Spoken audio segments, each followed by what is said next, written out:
വിറ്റാമിനുകൾ ശരീരത്തിൻ്റെ വളർച്ചയ്ക്കും ആരോഗ്യത്തിനും ചെറിയ അളവിൽ അത്യാവശ്യമായ പോഷക ഘടകങ്ങളാണ് വിറ്റാമിനുകൾ എന്ന് പറയുന്നത്. ശരീരത്തിൻ്റെ വളർച്ചയ്ക്കും ആരോഗ്യത്തിനും ചെറിയ അളവിൽ അത്യാവശ്യമായ പോഷക ഘടകങ്ങളാണ് വിറ്റാമിനുകൾ. വിറ്റാമിനുകളെ ജലത്തിൽ ലയിക്കുന്നവയെന്നും ജലത്തിൽ ലയിക്കാത്തവയെന്നും രണ്ടായിട്ട് തിരിച്ചിരിക്കുന്നു. വിറ്റാമിനുകളെ ജലത്തിൽ ലയിക്കുന്നവയെന്നും ജലത്തിൽ ലയിക്കാത്തവയെന്നും രണ്ടായിട്ട് തരംതിരിക്കുന്നു. ജലത്തിൽ ലയിക്കുന്ന വിറ്റാമിനുകൾ ഏതൊക്കെയാണ്? ബിയും സിയും. ജലത്തിൽ ലയിക്കുന്ന വിറ്റാമിനുകൾ ഏതൊക്കെയാണ്? ബിയും സിയും. കൊഴുപ്പിൽ ലയിക്കുന്ന വിറ്റാമിനുകൾ ഏതൊക്കെയാണ്? Vitamin A, vitamin D, vitamin E, vitamin K. കൊഴുപ്പിൽ ലയിക്കുന്ന വിറ്റാമിനുകളാണ് എ, ഡി, ഇ, കെ. അടക്കം നമുക്ക് ഓർത്ത് വെക്കാം. കൊഴുപ്പിൽ ലയിക്കുന്ന വിറ്റാമിനാണ് അടക്ക്, എ, ഡി, ഇ, കെ. കൊഴുപ്പിൽ ലയിക്കുന്ന വിറ്റാമിനുകൾ കൊഴുപ്പിൻ്റെ അഭാവത്തിൽ ശരീരത്തിൽ ആഗിരണം ചെയ്യപ്പെടുന്നേയില്ല. കൊഴുപ്പിൽ ലയിക്കുന്ന വിറ്റാമിനുകൾ കൊഴുപ്പിൻ്റെ അഭാവത്തിൽ ശരീരത്തിൽ ആഗിരണം ചെയ്യപ്പെടുന്നതേയില്ല. വിറ്റാമിൻ എന്ന പദം ആദ്യമായിട്ട് ഉപയോഗിച്ച വ്യക്തിയാണ് കാസിമിർ ഫങ്ക്. വിറ്റാമിൻ എന്ന പദം ആദ്യമായിട്ട് ഉപയോഗിച്ച വ്യക്തി ആരാണ്? കാസിമിർ ഫങ്കാണ്. ഇനി വിറ്റാമിനുകളും അവയുടെ പ്രാധാന്യങ്ങളുമാണ്. വിറ്റാമിൻ എ കണ്ണ്, ത്വക്ക്, തലമുടി എന്നിവയുടെ ആരോഗ്യത്തിന് ആവശ്യമായിട്ടുള്ള വിറ്റാമിനാണ് വിറ്റാമിൻ എ. കണ്ണ്, ത്വക്ക്, തലമുടി എന്നിവയുടെ ആരോഗ്യത്തിന് ആവശ്യമായിട്ടുള്ള വിറ്റാമിനാണ് വിറ്റാമിൻ എ. വിറ്റാമിൻ ബി തലച്ചോറ്, നാഡികൾ, ഹൃദയം, ത്വക്ക് എന്നിവയുടെ ആരോഗ്യത്തിന് ആവശ്യമായിട്ടുള്ള വിറ്റാമിനാണ് വിറ്റാമിൻ ബി. തലച്ചോറ്, നാഡികൾ, ഹൃദയം, ത്വക്ക് എന്നിവയുടെ ആരോഗ്യത്തിന് ആവശ്യമായിട്ടുള്ള വിറ്റാമിനാണ് വിറ്റാമിൻ ബി. വിറ്റാമിൻ സി പല്ല്, മോണ, രക്തക്കുഴലുകൾ എന്നിവയുടെ ആരോഗ്യത്തിനും രോഗപ്രതിരോധ ശേഷിക്കും ആവശ്യമായിട്ടുള്ള വിറ്റാമിനാണ് വിറ്റാമിൻ സി. പല്ല്, മോണ, രക്തക്കുഴലുകൾ എന്നിവയുടെ ആരോഗ്യത്തിനും രോഗപ്രതിരോധ ശേഷിക്കും ആവശ്യമായിട്ടുള്ള വിറ്റാമിനാണ് വിറ്റാമിൻ സി. വിറ്റാമിൻ ഡി എല്ലുകളുടെയും പല്ലുകളുടെയും ആരോഗ്യത്തിനും രോഗപ്രതിരോധ ശേഷിക്കും ആവശ്യമായ വിറ്റാമിനാണ് വിറ്റാമിൻ ഡി. വിറ്റാമിൻ ഇ നാഡികളുടെ ശരിയായ പ്രവർത്തനത്തിന് വിറ്റാമിൻ ഇ. നാഡികളുടെ ശരിയായ പ്രവർത്തനത്തിന് ഏത് വിറ്റാമിനാണ്? Vitamin E. വിറ്റാമിൻ കെ മുറിവുണ്ടാകുമ്പോൾ രക്തം കട്ട പിടിക്കാൻ കെ. മുറിവുണ്ടാകുമ്പോൾ രക്തം കട്ട പിടിക്കുന്നതിന് സഹായിക്കുന്ന വിറ്റാമിൻ ഏതാണ്? Vitamin K. കട്ട പിടിക്കാൻ കെ എന്ന് ഓർത്താൽ മതി. വിറ്റാമിൻ ഇ നാഡികളുടെ ശരിയായ പ്രവർത്തനത്തിന്. വിറ്റാമിൻ ഡി എല്ലുകളുടെയും പല്ലുകളുടെയും ആരോഗ്യത്തിനും രോഗപ്രതിരോധ ശേഷിക്കും. വിറ്റാമിൻ സി പല്ല്, മോണ, രക്തക്കുഴൽ എന്നിവയുടെ ആരോഗ്യത്തിനും രോഗപ്രതിരോധ ശേഷിക്കും. വിറ്റാമിൻ ബി തലച്ചോറ്, നാഡികൾ, ഹൃദയം, ത്വക്ക് എന്നിവയുടെ ആരോഗ്യത്തിനും. വിറ്റാമിൻ എ കണ്ണ്, ത്വക്ക്, തലമുടി എന്നിവയുടെ ആരോഗ്യത്തിനും. വിറ്റാമിൻ ഡിയും ബി കോംപ്ലക്സും സൂര്യപ്രകാശത്തിൽ നിന്നും ലഭിക്കുന്ന വിറ്റാമിനാണ് വിറ്റാമിൻ ഡി. സൂര്യപ്രകാശത്തിൽ നിന്നും ലഭിക്കുന്നതും കൂടാതെ ചെറിയ അളവിൽ ഭക്ഷണത്തിൽ നിന്നും വിറ്റാമിൻ ഡി നമുക്ക് ലഭിക്കുന്നുണ്ട്. സൺഷൈൻ വിറ്റാമിൻ എന്നറിയപ്പെടുന്നതാണ് വിറ്റാമിൻ ഡി. വിറ്റാമിൻ ഡിയുടെ കുറവ് മൂലം കുട്ടികളിലെ എല്ലുകൾ ദുർബലമായോ മൃദുവായോ മാറുന്ന അവസ്ഥയാണ് കണരോഗം, റിക്കറ്റ്സ്. വിറ്റാമിൻ ഡിയുടെ കുറവ് മൂലം കുട്ടികളിൽ എല്ലുകൾ ദുർബലമായോ മൃദുവായോ മാറുന്ന അവസ്ഥയാണ് കണരോഗം, റിക്കറ്റ്സ് എന്നും പറയും. പേശികൾക്കും അസ്ഥികൾക്കും ബലക്ഷയം, ചെറിയ വീഴ്ചയിൽ പോലും അസ്ഥിയൊടിയൽ, അസ്ഥികൾക്ക് തേയ്മാനം, മുറിവുണ്ടായാൽ ഉണങ്ങാൻ കൂടുതൽ സമയമെടുക്കൽ, മുടി കൊഴിച്ചിൽ എന്നിവ വിറ്റാമിൻ ഡിയുടെ അഭാവത്താൽ ഉണ്ടാകുന്നവയാണ്. വിറ്റാമിൻ ഡിയുടെ അഭാവം മൂലം മുതിർന്നവരിൽ എല്ലുകൾ ദുർബലമായോ മൃദുവായോ മാറുന്ന അവസ്ഥയാണ് ഓസ്റ്റിയോമലേസിയ. വിറ്റാമിൻ ഡിയുടെ അഭാവം മൂലം മുതിർന്നവരിൽ എല്ലുകൾ ദുർബലമായോ മൃദുവായോ മാറുന്ന അവസ്ഥയാണ് ഓസ്റ്റിയോമലേസിയ. ശാരീരിക പ്രവർത്തനങ്ങൾക്ക് വളരെയധികം ആവശ്യമായ ഒരു കൂട്ടം വിറ്റാമിനുകളാണ് ബി കോംപ്ലക്സ്. ശാരീരിക പ്രവർത്തനങ്ങൾക്ക് വളരെയധികം ആവശ്യമായ ഒരു കൂട്ടം വിറ്റാമിനുകളാണ് ബി കോംപ്ലക്സ്. ശരീരത്തിന് ആവശ്യമായ 8 തരം ബി വിറ്റാമിനുകൾ ബി കോംപ്ലക്സിൽ ഉൾപ്പെട്ടിരിക്കുന്നു. ശരീരത്തിന് ആവശ്യമായ 8 തരം ബി വിറ്റാമിനുകൾ ബി കോംപ്ലക്സിൽ ഉൾപ്പെട്ടിരിക്കുന്നു. ബി കോംപ്ലക്സിൽ അടങ്ങിയിരിക്കുന്ന വിറ്റാമിനുകൾ ഏതൊക്കെയാണ്? B1, vitamin B1, vitamin B2, B3, B5, B6, B7, B9, B12. B1, B2, B3, B5, B6, B7, B9, B12. കോശത്തിൻ്റെ ആരോഗ്യം, ചുവന്ന രക്താണുക്കളുടെ വളർച്ച, കാഴ്ചശക്തി, നാഡീപ്രവർത്തനം, ഹൃദയ സംബന്ധമായ ആരോഗ്യം എന്നിവയ്ക്കെല്ലാം ബി കോംപ്ലക്സ് ആവശ്യമാണ്. ഇനി ഭക്ഷണത്തിലെ ധാതുക്കൾ. ശരീരത്തിൻ്റെ ശരിയായ വളർച്ചയ്ക്കും ആരോഗ്യത്തിനും ധാതുക്കൾ അത്യന്താപേക്ഷിതമാണ്. ശരീരത്തിൻ്റെ ശരിയായ വളർച്ചയ്ക്കും ആരോഗ്യത്തിനും ധാതുക്കൾ അത്യന്താപേക്ഷിതമാണ്. Iron, calcium, sodium, potassium, phosphorus, magnesium, sulphur തുടങ്ങിയ ശരീരത്തിന് ആവശ്യമായ പ്രധാന ധാതുക്കളാണ്. ഏതൊക്കെയാണ് ശരീരത്തിന് ആവശ്യമായ പ്രധാന ധാതുക്കൾ? Iron, calcium, sodium, potassium, phosphorus, magnesium, sulphur. അതുപോലെ തന്നെ iodine, zinc, selenium, fluorine, copper, cobalt, chromium എന്നീ ധാതുക്കൾ ശരീരത്തിന് കുറഞ്ഞ അളവിൽ ആവശ്യമാണ്. Iodine, zinc, selenium, iodine, zinc, selenium, fluorine, copper, cobalt, chromium, fluorine, copper, cobalt, chromium എന്നീ ധാതുക്കൾ ശരീരത്തിന് കുറഞ്ഞ അളവിൽ ആവശ്യമാണ്. Iodine, zinc, selenium, fluorine, copper, cobalt, chromium എന്നീ ധാതുക്കൾ ശരീരത്തിന് കുറഞ്ഞ അളവിലും ആവശ്യമാണ്. ശരീരത്തിന് ആവശ്യമായ പ്രധാന ധാതുക്കൾ ഏതൊക്കെയാണ്? Iron, calcium, sodium, potassium, phosphorus, magnesium, sulphur. ശരീരത്തിന് കുറഞ്ഞ അളവിൽ ആവശ്യമായിട്ടുള്ള ധാതുക്കൾ ഏതൊക്കെയാണ്? Iodine, zinc, selenium, fluorine, copper, cobalt, chromium. സ്കൂളുകളിലെ വിദ്യാർത്ഥികൾക്ക് അയൺ ഫോളിക് ആസിഡ് ഗുളിക വിതരണം ചെയ്യുന്ന സർക്കാർ പദ്ധതി ഏതാണ്? വിപ്സ് എന്ന് പറയും. Weekly iron folic acid supplementation, WIFS, Whipps, weekly iron folic acid supplementation. സ്കൂളുകളിൽ വിദ്യാർത്ഥികൾക്ക് അയൺ ഫോളിക് ആസിഡ് ഗുളിക വിതരണം ചെയ്യുന്ന സർക്കാർ പദ്ധതിയാണ് Whipps, weekly iron folic acid supplementation. Haemoglobin. ചുവന്ന രക്താണുക്കളിൽ കാണപ്പെടുന്ന വർണ്ണവസ്തുവാണ് ഹീമോഗ്ലോബിൻ. ചുവന്ന രക്താണുക്കളിൽ കാണപ്പെടുന്ന വർണ്ണവസ്തുവാണ് ഹീമോഗ്ലോബിൻ. ഇരുമ്പ് മുഖ്യ ഘടകമായ പ്രോട്ടീനാണ് ഹീമോഗ്ലോബിൻ. ഇരുമ്പ് മുഖ്യ ഘടകമായ പ്രോട്ടീനാണ് ഹീമോഗ്ലോബിൻ. ഹീമോഗ്ലോബിൻ രക്തത്തിന് ചുവപ്പ് നിറം നൽകുന്നു. രക്തത്തിലെത്തുന്ന ഓക്സിജനെ കോശങ്ങളിൽ എത്തിക്കുന്നതും അവിടെ നിന്ന് കാർബൺ ഡൈ ഓക്സൈഡിനെ തിരിച്ചു കൊണ്ടുപോകുന്നതും ഹീമോഗ്ലോബിനാണ്. ഒരു ഹീമോഗ്ലോബിൻ തന്മാത്ര 4 ഓക്സിജൻ തന്മാത്രകളെയോ 4 കാർബൺ ഡൈ ഓക്സൈഡ് തന്മാത്രകളെയോ സംഭാവന ചെയ്യുന്നു. ചുവന്ന രക്താണുക്കളിൽ RBCയിൽ കാണപ്പെടുന്ന വർണ്ണവസ്തുവാണ് ഹീമോഗ്ലോബിൻ. ഇരുമ്പ് മുഖ്യ ഘടകമായ പ്രോട്ടീനാണ് ഹീമോഗ്ലോബിൻ. ഹീമോഗ്ലോബിന് രക്തത്തിന് ചുവപ്പ് നിറം നൽകുന്നത് ഹീമോഗ്ലോബിനാണ് രക്തത്തിന് ചുവപ്പ് നിറം നൽകുന്നത്. രക്തത്തിലെത്തുന്ന ഓക്സിജനെ കോശങ്ങളിലേക്ക് എത്തിക്കുന്നതും അവിടെ നിന്ന് കോശങ്ങളിൽ നിന്നും കാർബൺ ഡൈ ഓക്സൈഡിനെ തിരിച്ചു കൊണ്ടുപോകുന്നതും ഹീമോഗ്ലോബിനാണ്. ഒരു ഹീമോഗ്ലോബിൻ തന്മാത്ര 4 ഓക്സിജൻ തന്മാത്രകളെയോ 4 കാർബൺ ഡൈ ഓക്സൈഡ് തന്മാത്രകളെയോ സംഭാവന ചെയ്യുന്നു. രക്തത്തിൽ ഹീമോഗ്ലോബിൻ കുറയുന്ന അവസ്ഥയാണ് അനീമിയ. സ്ത്രീകളിൽ ഹീമോഗ്ലോബിൻ്റെ അളവെന്ന് പറയുന്നത് 12 മുതൽ 16 GM/DL ആണ്. പുരുഷന്മാരിൽ ഹീമോഗ്ലോബിൻ്റെ അളവെന്ന് പറഞ്ഞാൽ 14 മുതൽ 18 GM/DL. 15 മുതൽ 59 വയസ്സുവരെയുള്ള പെൺകുട്ടികളിലും സ്ത്രീകളിലും അനീമിയ കണ്ടെത്തുകയും ആവശ്യമായ ചികിത്സ ഉറപ്പാക്കുകയും ചെയ്യണമെന്ന ലക്ഷ്യത്തോടെ സംസ്ഥാന ആരോഗ്യവകുപ്പ് നടപ്പാക്കുന്ന ക്യാമ്പയിനാണ് വിവാഹ കേരളം.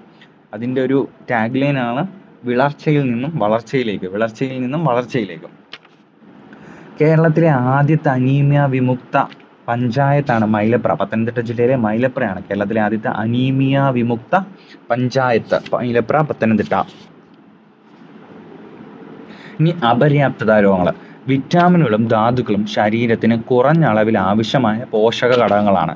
ശരീരത്തിന് വേണ്ടത്ര അളവിൽ വിറ്റാമിനുകളും ധാതുക്കളും ലഭ്യമായില്ലെങ്കിൽ അവയുമായിട്ട് ബന്ധപ്പെട്ട് അപര്യാപ്തത രോഗങ്ങൾ ഉണ്ടാകാറുണ്ട്. അപ്പം വിറ്റാമിനുകളും അപര്യാപ്തത രോഗങ്ങളുമാണ് നോക്കാൻ പോകുന്നത്.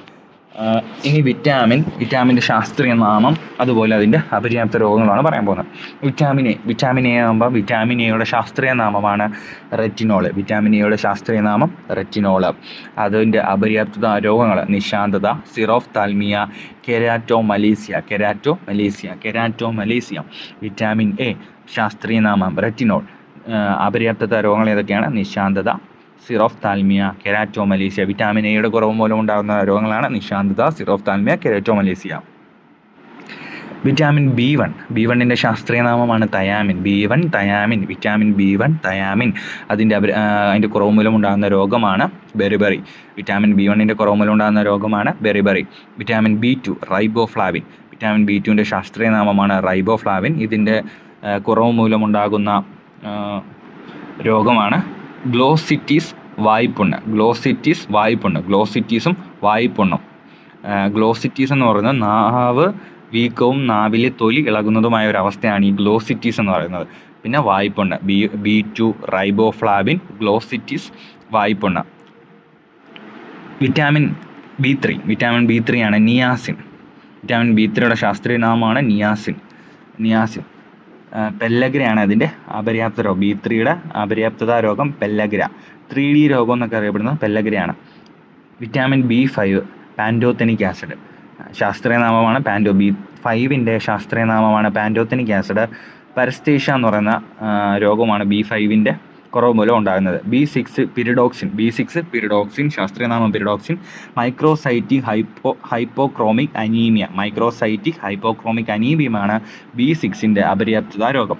Vitamin B7 biotin. എക്സിമയാണ് അതിൻ്റെ അപര്യാപ്തത രോഗം. വിറ്റാമിൻ B7 കുറവ് മൂലം ഉണ്ടാകുന്ന രോഗമാണ് എക്സിമ. B9 ഫോളിക് ആസിഡ് കേട്ടോ. B9 എന്താണ്? Folic acid. അതിൻ്റെ കുറവ് മൂലമുണ്ടാകുന്ന രോഗമാണ് megaloblastic anaemia. B9 folic acid, megaloblastic anaemia. Vitamin B12 cyanocobalamin. Pernicious അനീമിയാണ് B12 കുറവ് മൂലം ഉണ്ടാകുന്നത്. Vitamin A retinol. വിറ്റാമിൻ എയുടെ ശാസ്ത്രനാമമാണ് റെറ്റിനോൾ. വിറ്റാമിൻ B1 ശാസ്ത്രനാമമാണ് തയാമിൻ.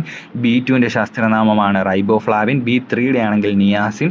വിറ്റാമിൻ B5 ആണെങ്കിൽ pantothenic acid. B6 pyridoxine. B7 biotin. B9 folic acid. B12 cyanocobalamin. ഇനി vitamin സിയുടെ ശാസ്ത്രീയനാമം അസ്കോർബിക് ആസിഡ്. വിറ്റാമിൻ സിയുടെ ശാസ്ത്രീയനാമമാണ് അസ്കോർബിക് ആസിഡ്. അതിൻ്റെ കുറവ് മൂലമുണ്ടാകുന്ന രോഗമാണ് scurvy. Vitamin C, ascorbic acid, സ്കർവിയാണ് വിറ്റാമിൻ സിയുടെ കുറവ് മൂലമുണ്ടാകുന്നത്.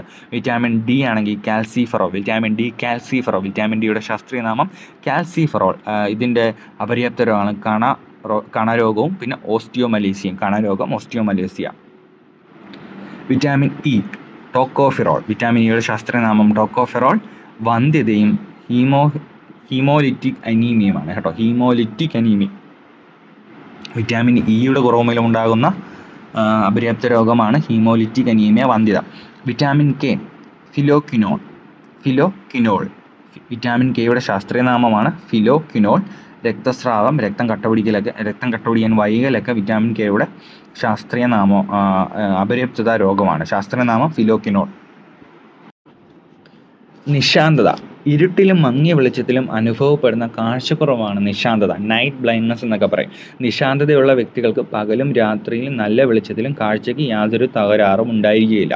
ഇരുട്ടിലും മങ്ങിയ വെളിച്ചത്തിലും അനുഭവപ്പെടുന്ന കാഴ്ചക്കുറവാണ് നിശാന്തത. വർണ്ണാന്തത.